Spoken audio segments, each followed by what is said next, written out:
Do you have a TV that could use a little facelift?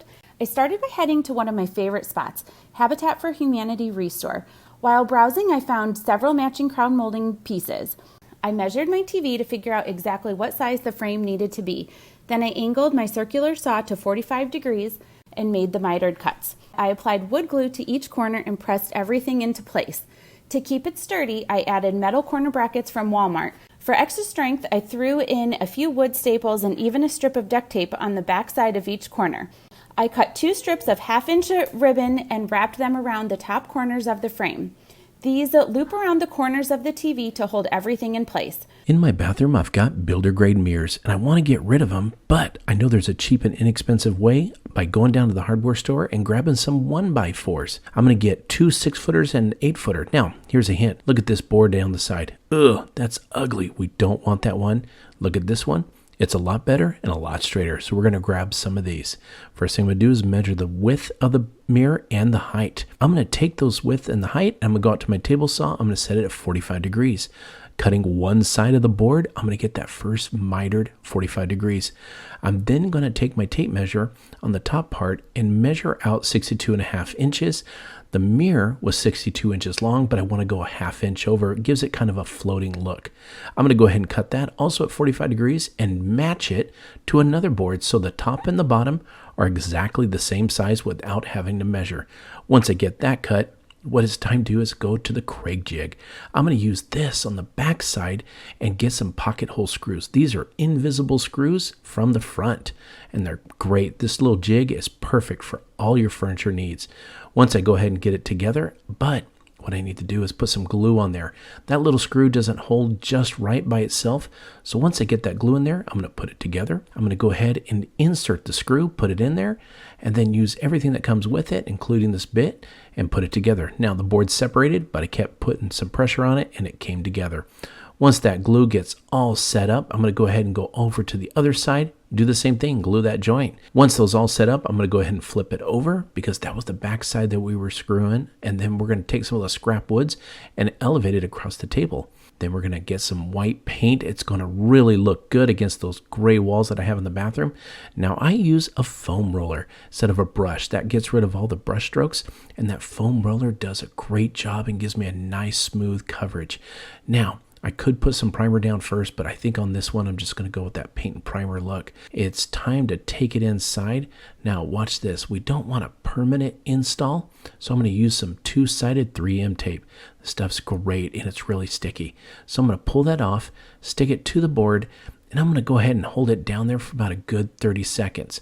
Once I get it on there, I'm going to peel the other side off, and then I can go ahead and set it in place. I'm going to put it behind the faucet, behind the light, give it a little bit of pressure, put it all around, and look at that.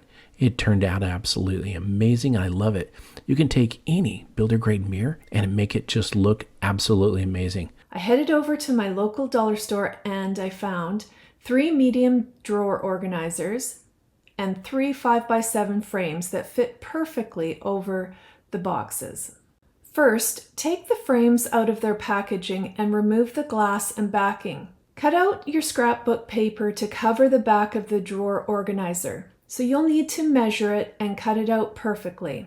Once you know it fits, properly glue the paper on with a glue stick. Now we will paint the frames. If your frames have a finish on them, give them a light sand.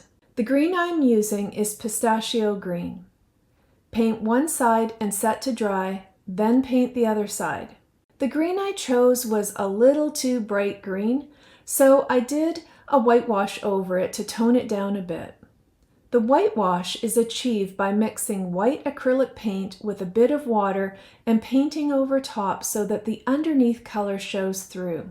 Once dry, you can attach the frame to the box with hot glue and leave it until it's also fully dried and adhered. I wanted to spice these shelves up a bit, so I added on some small stems of faux purple flowers and a white rose in the corners of the 2 upright shelves. When it comes to hanging, my desk organizers had an indent on the back, so I could just hang them on nails. Look how lovely they turned out. They're going to look so good with all my spring decor.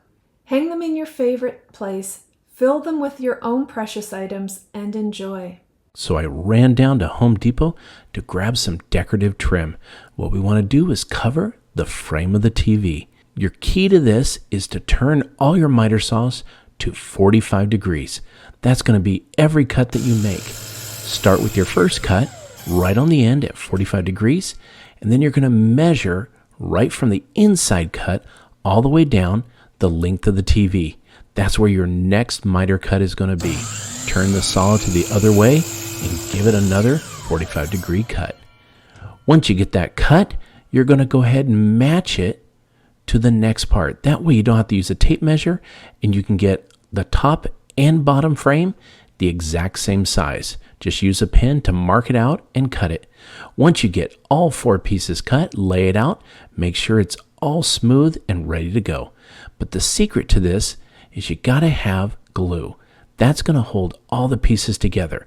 Now, just don't lay out a bead. You wanna smooth it out so it has as much adhesion as possible. As the glue is laid out, just go ahead and put it right up next to it and make sure you get those nice smooth lines. Next, you gotta get some flat corner braces.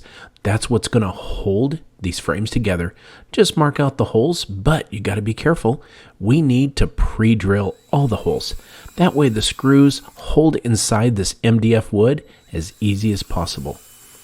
Once you pre-drill, the screws go in without a drill. You can just use a regular old screwdriver to put them in.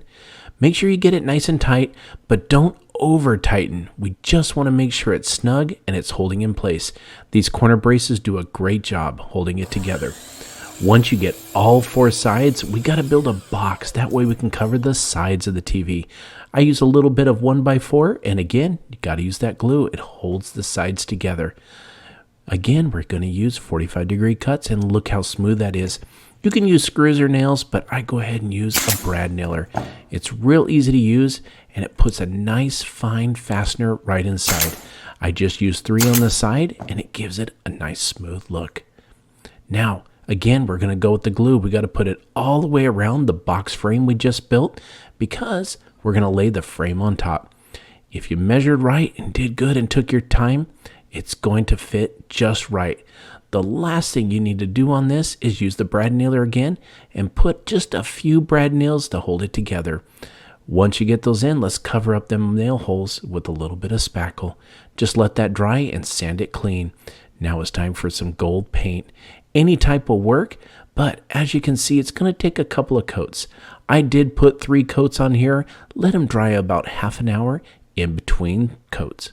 The next thing we got to do is we got to put a little bit of Velcro on the TV. That's going to hold the frame in place once we install it. It just looks amazing. When you're not watching TV, you've got your own portrait. I hope this inspired you to build your own DIY television frame. Thanks for watching Home Talk, and we'll see you again.